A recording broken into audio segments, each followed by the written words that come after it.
I couldn't believe that Liu Kang welcomed me in Earthrealm, or that he thought me worthy to study with his Shaolin masters. After a lifetime of wishing for one, I finally had a home.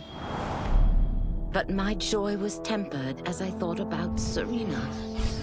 My shadow sister was still under Quan Chi's yoke, and she deserved a life free of him as much, if not more, than I.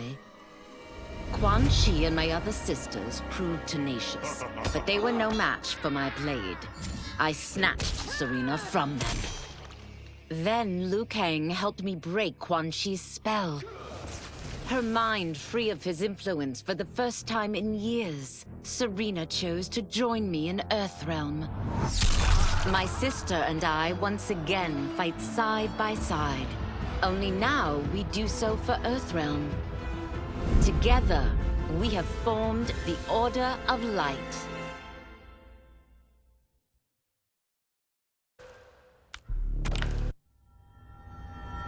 While the regime had changed, little else had. My people still suffered in silence, ignored by the rest of Outworld. Though now I knew Empress Melina's secret, that she was also afflicted with Tarkat. If anyone would help, it would be her. But how to get an audience? Syzoth. He was the Empress's new emissary to the Zaterrans. I asked him to introduce us. At great personal risk, he agreed. And as I'd prayed, the Empress was willing to meet. Even better, she would visit the colony. She was shocked to see how we lived. She moved quickly to provide for our care and comfort. Thanks to the Empress and Syzoth, we Tarkatans are no longer pariahs. Until our disease can be cured, that will do.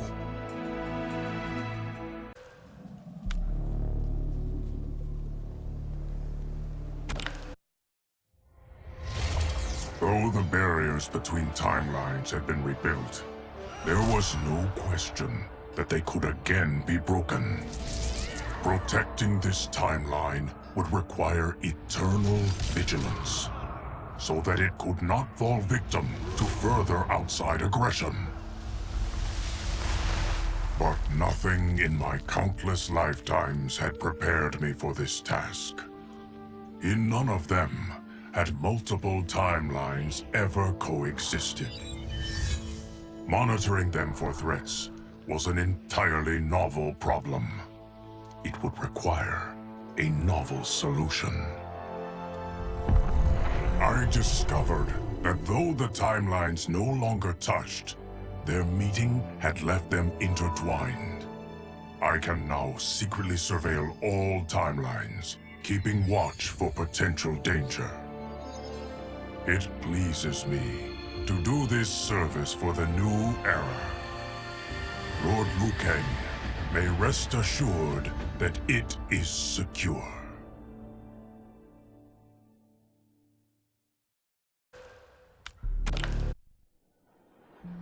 Quan Chi's defeat had cost me everything.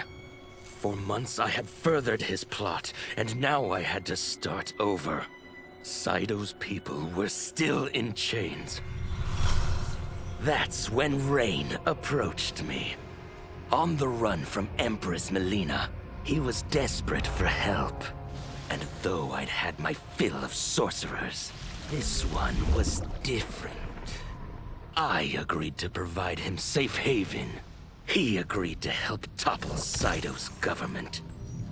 And topple it we did.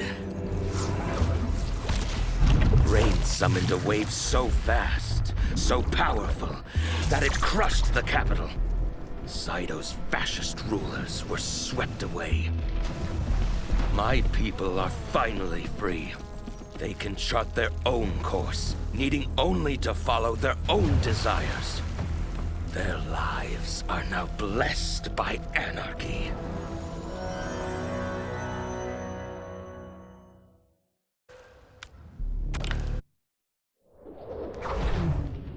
Since this whole thing kicked off, I'd wondered why Liu Kang chose me to be a champion. I mean, sure, I was killing it as a martial arts star, but it's one thing when it's all for show. It's different when you're playing for keeps. Then Liu Kang let me in on his master plan. He wanted the masses to know about the world beyond them, the one filled with gods and monsters, and he wanted me to tell them about it. But I knew revealing the truth all at once would be too shocking of a plot twist for most. That's why I pitched doing a bunch of stories, to slowly get people used to it. And if there's one thing I can do, besides kick ass in combat, it's build a cinematic universe. I'm serving up movies, streaming series, games, you name it. I like that I'm doing a public service. And it doesn't hurt that I'm making more than a few bucks. It's the kind of synergy that would make any studio mogul proud.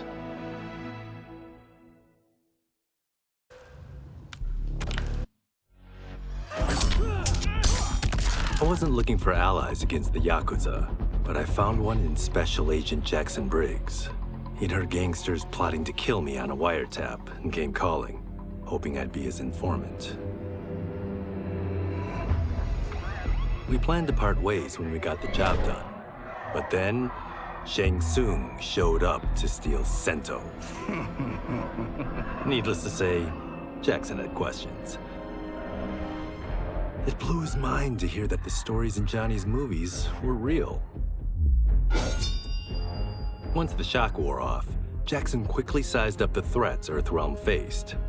To deal with them, he got his bosses at the FBI to form the Outworld Investigation Agency.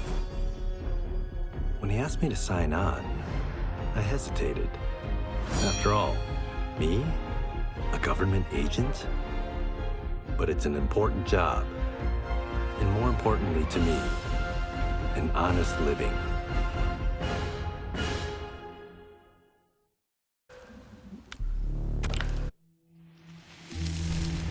General Shao's revolt left Outworld's armies in tatters. We were vulnerable to enemies both foreign and domestic. That's why my sister asked me to take command, to stitch her military back together and purge Shao's loyalists within it. She trusted only me with the task. The soldiers, however, had little faith. They thought me a spoiled dilettante, unprepared and unfit to serve. That I could fight mattered little. All that mattered was that I wasn't one of them. I finally earned their loyalty by orchestrating an epic victory over Shao and his rebels. Though the general himself escaped, his forces were smashed. For as long as I am able, I will lead the Empress's armies in defense of Outworld. Through strength, we will achieve peace.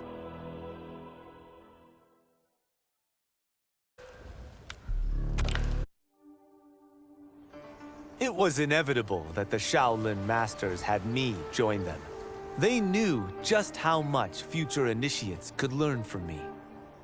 Shujinko was one of my earliest. His ability to absorb anyone's powers and skills was amazing. With the right training, he could become our greatest champion.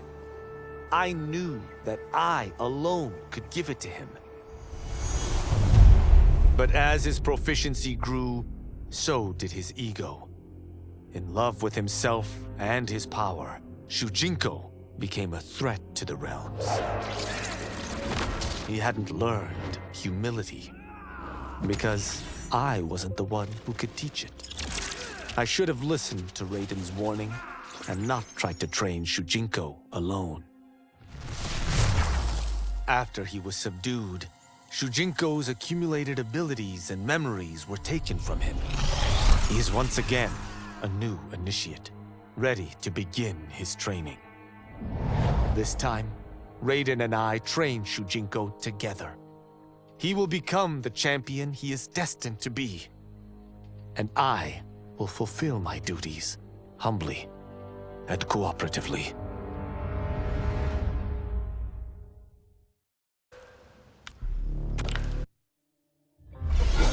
As her reign began, Empress Melina faced many challenges. To meet them, she turned to the people she trusted.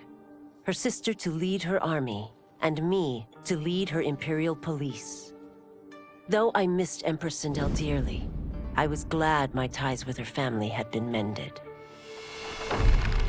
But while it was an honor to be made responsible for Outworld's internal security, I soon realized accepting the appointment was a mistake. I'm not cut out to be a bureaucrat, nor am I patient enough to navigate the Imperial Court's politics. I was at my best patrolling Sundo's streets, when I could feel the city's pulse and serve and protect its citizens directly. That's why I resigned my post and resumed my role as Sundo's first constable. I end each day knowing I've made a difference.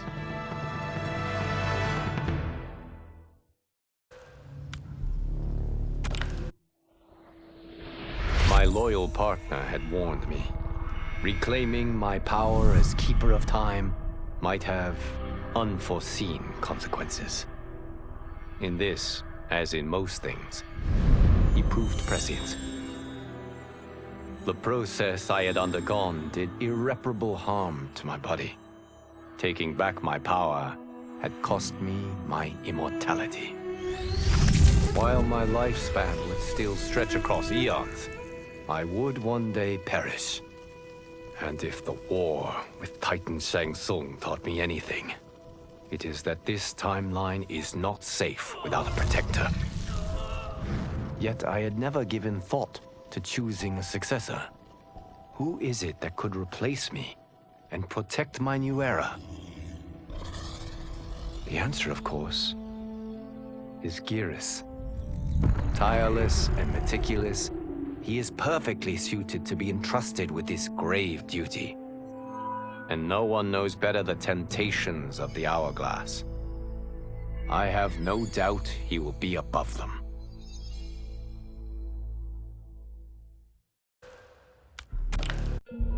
Though worried about how the public might react, I met with Baraka to discuss his Tarkatans. Speaking from his heart, he moved me.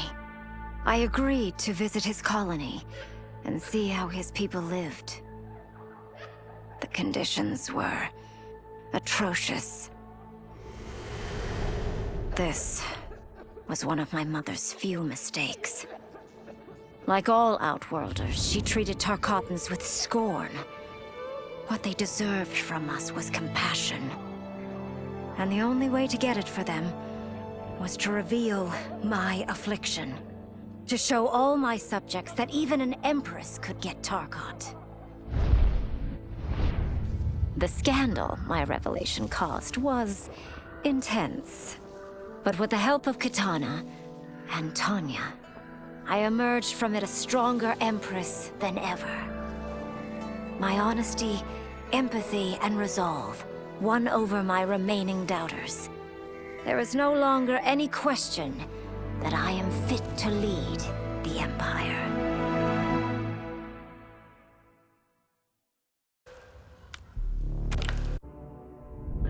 Quan Chi's plot collapsed.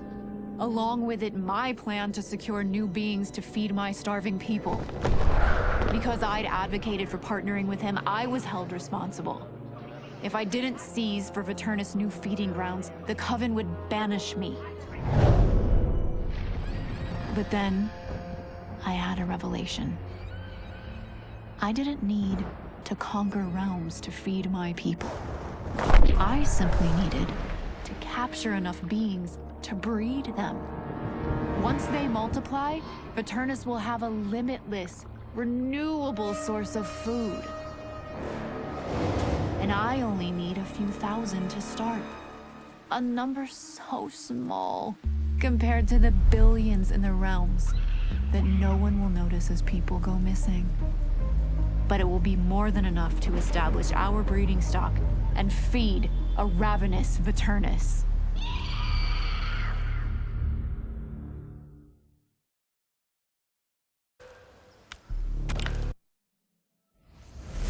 Were it not for my godly counterpart, I would not have survived the battle against Titan Shang Tsung. Meeting him, though, raised questions. Why did I replace him in this new era? Why was I made mortal? Lord Liu Kang told me of his Raiden's nobility and righteousness, about his steadfast leadership in the defense of Earthrealm. He also told me about Raiden's dark side, how he could be consumed by rage and cast aside the rules he otherwise lived by. Making me mortal and incapable of such anger was to keep me from following in his footsteps. Though I understood the reasons why, I felt I had been done a disservice. To survive the coming battles, I may need the edge that only great rage can bring. As the Shaolin couldn't aid me, I sought out someone who could. Someone to stoke the fire within me and teach me to master it. For this, I could have no better teacher than the Shirai Ryu's Grand Master.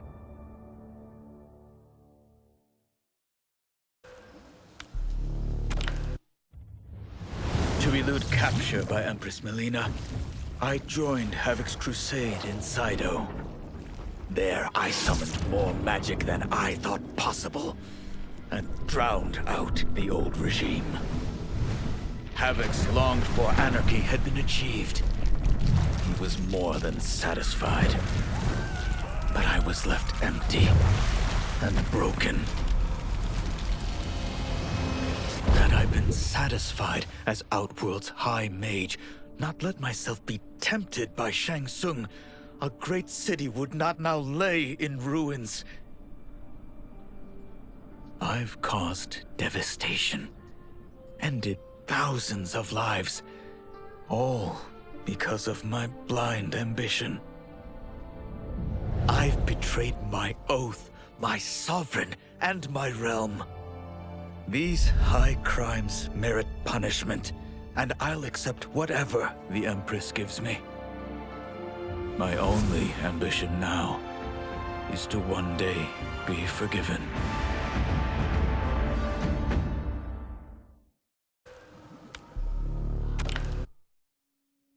With General Shao freed from prison, we began raising a new army against the royal family. Though many were eager recruits, few were good at soldiering. It was so bad, the general was forced to change tactics. He decided that we needed a doomsday weapon. That weapon isn't a thing, though. It is a monster. Onaga, the Dragon King. The general told me the old legends were true, that his ancient ancestor defeated Onaga, trapping him deep inside Mount Sagan. The Dragon King is still there today, his pent-up fury waiting to be unleashed. Because Onaga is so dangerous, the general wouldn't risk trying to tame him before. But now, he feels we have no choice. Though I likely won't survive, I accept this mission gladly. I can think of no greater honor than to give my life in the general's service.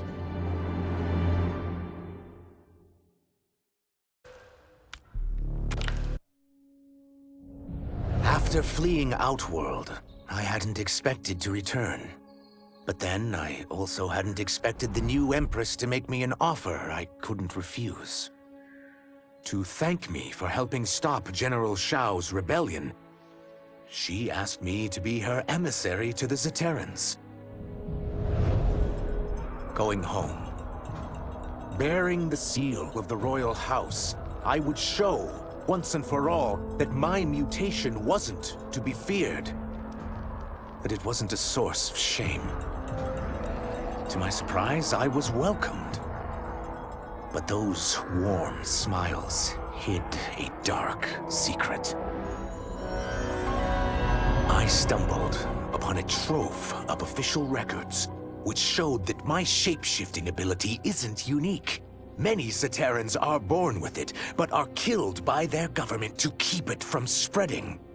Who started this barbaric policy? Who is now enforcing it is unknown. But I will find out, and I will put an end to this madness.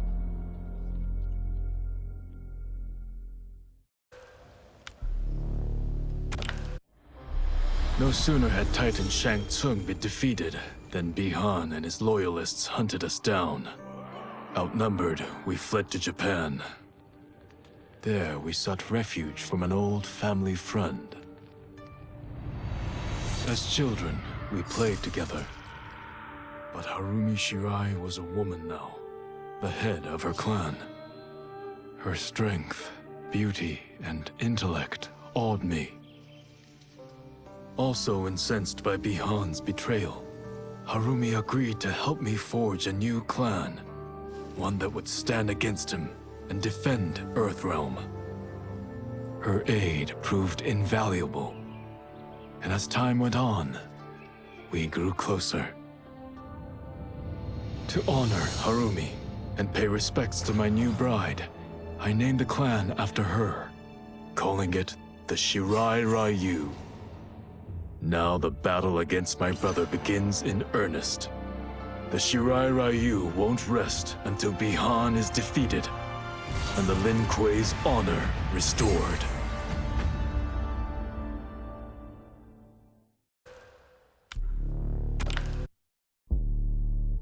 After escaping Lei Chin prison, I was hounded by the Imperial Police.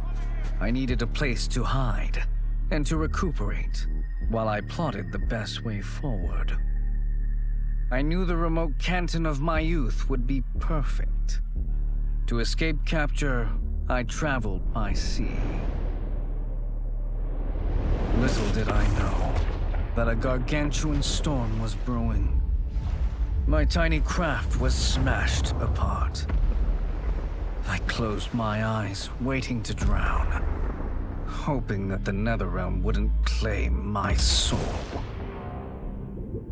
But when I reopened them, I found myself not in hell, but on a deserted island.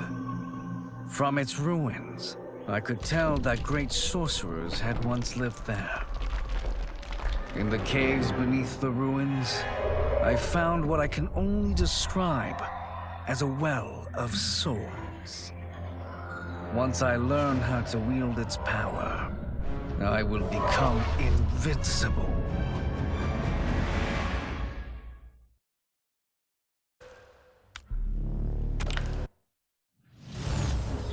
The battle had been lost, but the war isn't over. I won't stop fighting until I take Outworld's throne. That they thought Lei Chin prison would hold me is laughable. Once free, I began planning my next campaign.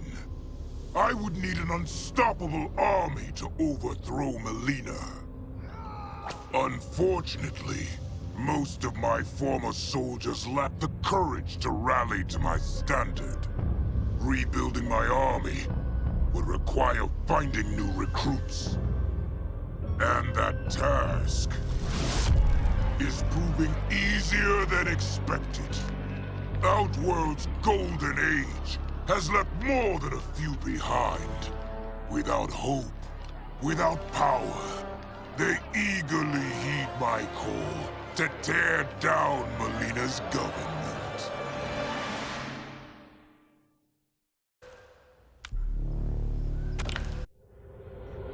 As the darkness enveloped me, I took a long last look at my family.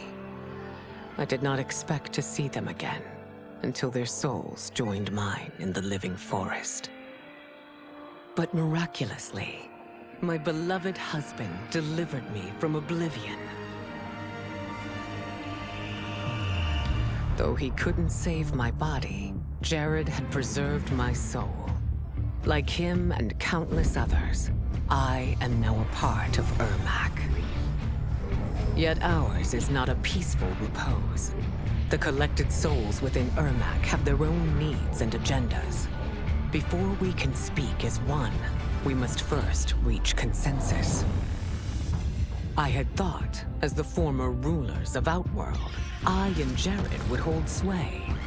But here we are, two souls among many thousands, fighting for the right to be heard. And if there is one thing we do well together, it is fight. We will win the right to govern Ermac as we once had governed Outworld. And we will rule for the benefit of all.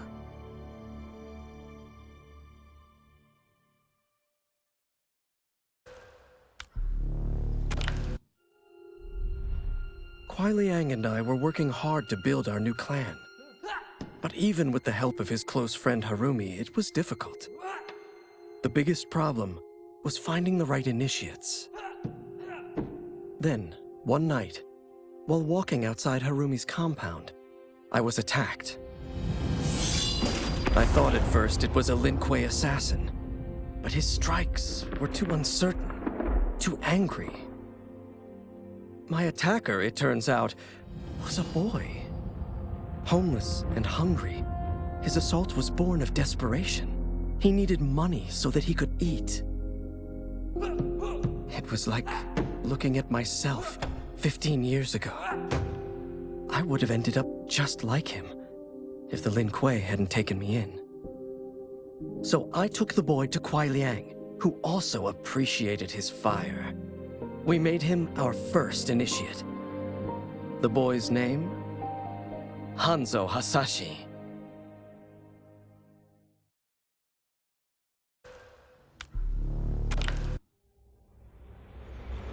I had broken the Lin Kuei free of Liu Kang's enslavement.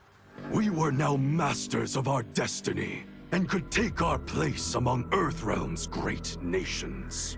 But taking and holding territory would require a vast army. I needed more fighters to make our presence felt. Then I recalled Shang Tsung's dragon warriors. An army of them would be unstoppable. But trafficking in such strong magic would surely draw Liu Kang's attention. Sector advised that we avoid detection by building our army using science, not sorcery. We've invested much into this endeavor, and we are beginning to see results. Once again proving the depths of Sector's genius. When we are done, all of Earthrealm will honor our desires and heed our demands. If not, they will face the Lin Kuei's wrath.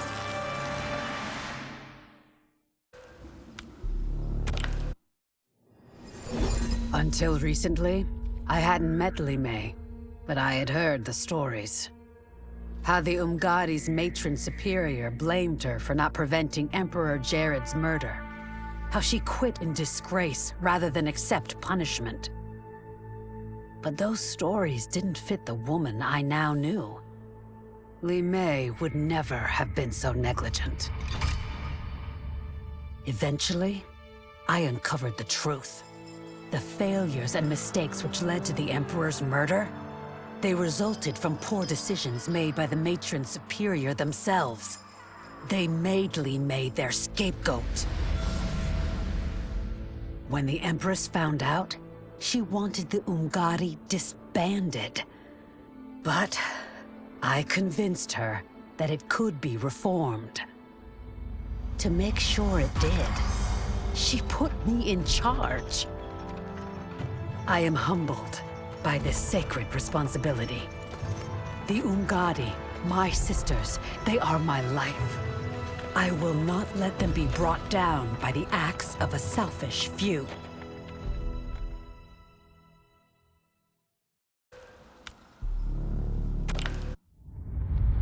Desperate to avoid defeat, Titan Shang Tsung had stolen me from my timeline to set me against Liu Kang.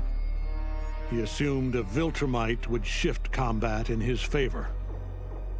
Shang Tsung was right, of course, but he was blinded by ambition and failed to consider that my only true loyalty is to the Viltrum Empire. In my home timeline, my mission to pacify Earth for Viltrum had been left incomplete. I thought I could redeem myself by delivering this new timeline. New realms, new species, all ours for the taking. For a few years, annexing realms satisfied the Empire's hunger for conquest. But my people have excellent memory. I knew sooner or later we would return to our own timeline, to Earth, to finish my original mission.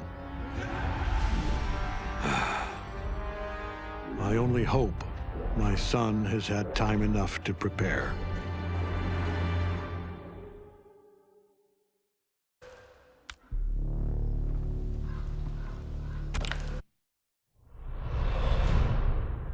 Though Ermac had freed me from my Legion cell, I found myself no less imprisoned.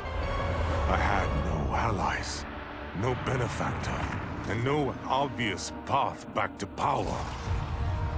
And power is what I crave. But why should I settle for the scant abilities of someone who is an underling sorcerer? I should be the one who controls history, who bends people and events to my whim. I should control the hourglass and wield it as the keeper of time.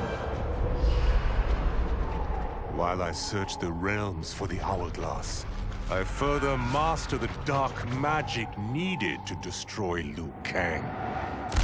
My quest may take a lifetime, but it will be worth it. For when I succeed, I will achieve omnipotence.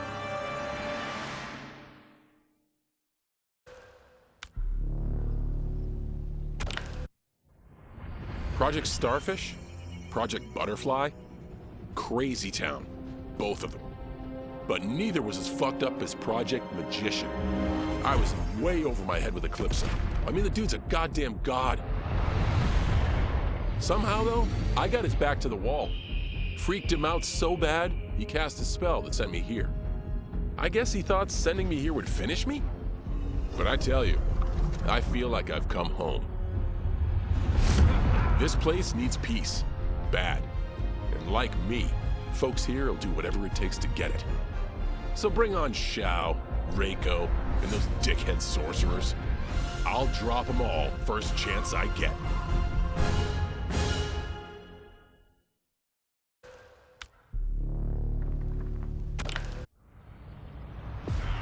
For a moment, Jared took control. We fixed the damage which had allowed him, and reimposed our collective will. But the damage went further than we thought. Without Quan Chi's aid, the spell which birthed us would fail. All of our souls would die. We freed the sorcerer from captivity. But after healing us, he betrayed us. He schemed to make us his slave once again. Combat was fierce, yet we persisted, finding strength in the unique abilities of our collected souls. Now we must decide our future path. Reconciling our desires will be difficult, but reconcile them we must. If not, we will be consumed by civil war.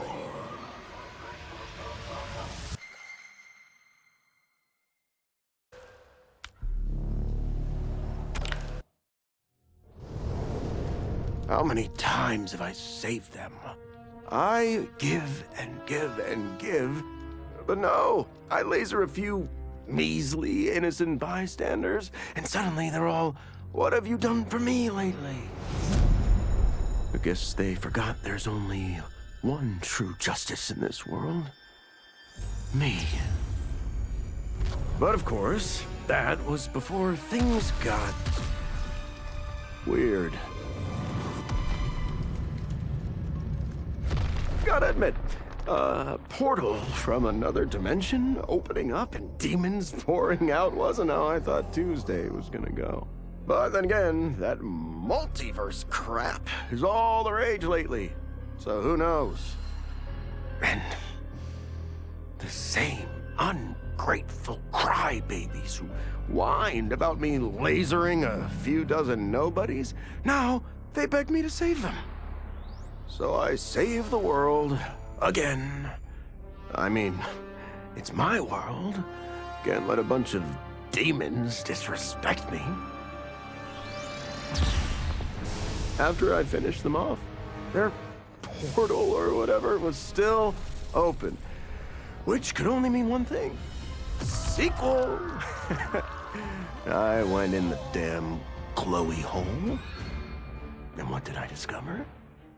Another realm with a tournament where gods and monsters fight to the death. It was like Votland, but just for me. Honestly, I only wish I'd known about this place sooner, because I've had the time of my life.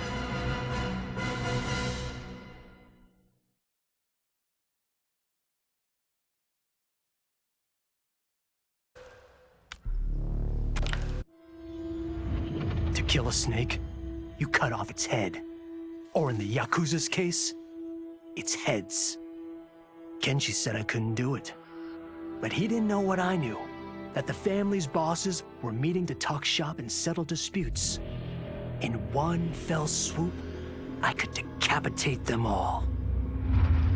As I nursed whiskey and negotiated, I waited. My moment came, then was cut short when a fiery portal opened. Out of it stepped men I'd never seen before. And from the boss's low bows and averted eyes, I could tell they were the ones really in charge. Listening in, I learned they run the Red Dragon, an ancient clan secretly behind all of Earthrealm's crime families. I could crush the Yakuza, but these Red Dragon would simply replace it. Probably with something even worse. I'm facing a powerful new enemy in my war on the underworld. One I never saw coming. And I've got to finish them, or die trying.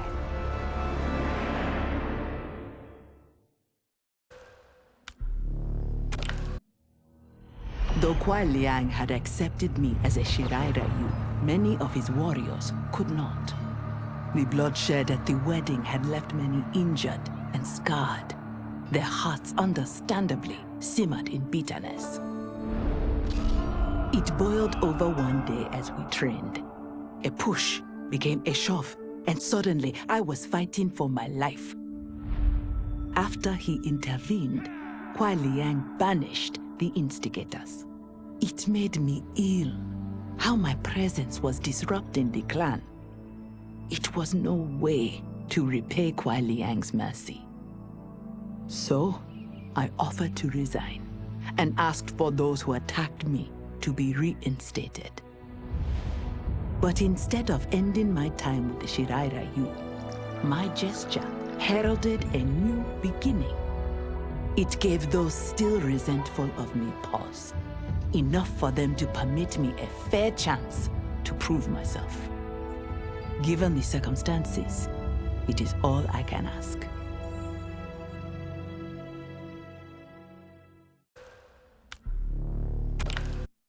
As I regained consciousness, I regained my memories. My transformation into a creature of chaos. My defeat of Titan Havoc. And my failed confrontation of Liu Kang. Sector was obsessed with finding the means to purge my soul of Titan Havoc's corruption. She was shocked when I told her she should do no such thing. Infusing my soul with chaos did not damage me. It enriched me. By embracing randomness and chance, I have unlocked vast new powers. My combat is less predictable, more formidable, and radically more lethal. Titan Havoc gave me these gifts to use in fomenting his chaos. Instead, I will use them to fight for the Lin Kuei. Kang, the Shaolin, my brother and his clan, will yield in terror when confronted by my perfection.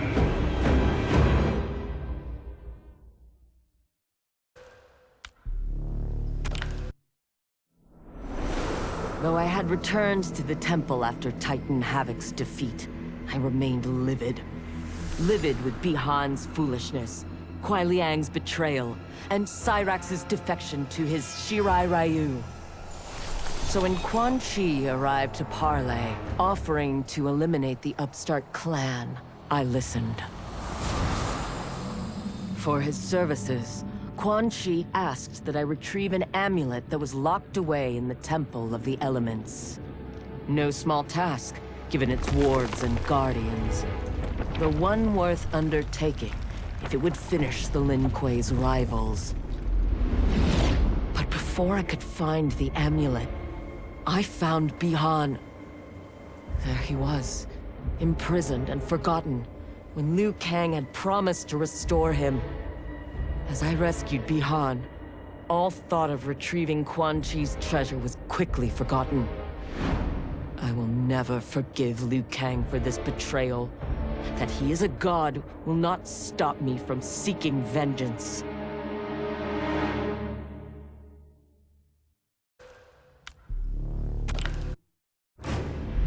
One minute, I'm in Woodsboro, closing in for the kill.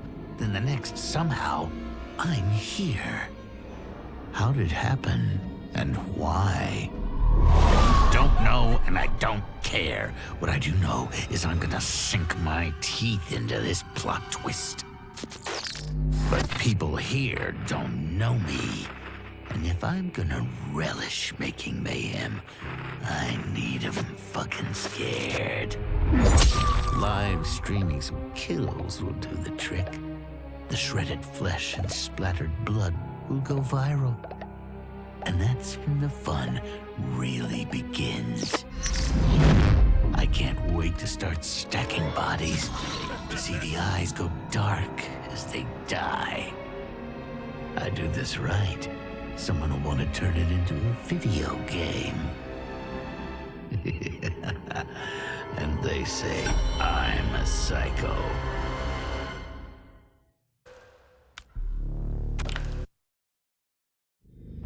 From the time he encountered the mysterious Yorg Kosha, my master has known other worlds and other planes exist.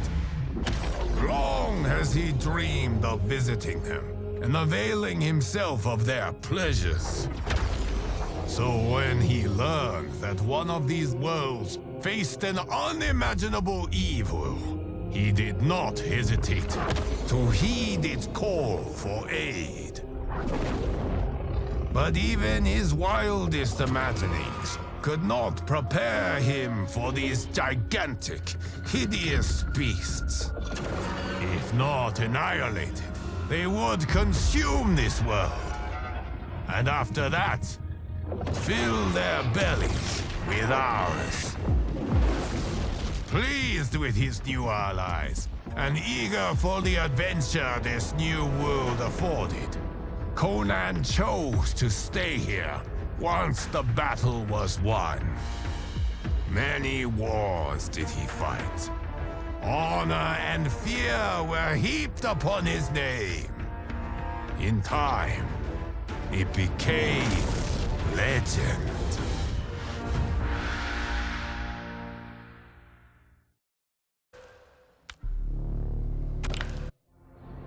How the Terminator came to this timeline is unknown. The danger he poses to it, sadly not. as he began his murderous rampage. All in the realms stood horrified. All, that is, except Sector. To her, he was the perfect weapon. One that once added to its arsenal would make the Lin Kuei invincible. Upon capturing him, Sector worked feverishly to commandeer the Terminator's cybernetic mind. But she underestimated his machine intelligence. He broke free and quickly seized control of Sector's factory. Soon, it was producing Terminators by the thousands. They have caused death and destruction on a scale unimaginable.